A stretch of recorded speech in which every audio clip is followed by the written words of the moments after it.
So you got your brand new ESP32 board, and of course you'll want to use it with the Arduino IDE in much the same way as you would use an Arduino. And you'll see it's not quite as straightforward as that. So when you go to Tools and Board Managers, you can see that the ESP32 is not here.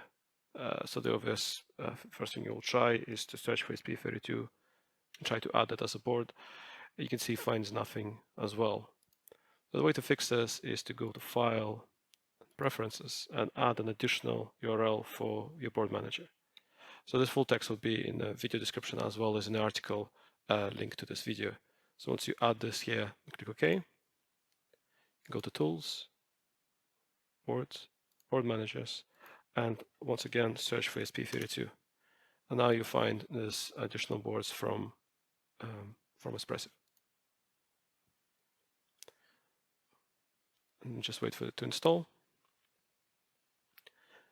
And now that it's installed, you can go back to your tools, to your boards, and now there's the whole section for ESP32, and you'll just need to select the right board depending on which one you're using. In my case, it would be DevKit version 1, so choose that. If you also go to examples, you should have a whole section on ESP32 called examples as well, which is quite handy when you're starting with them.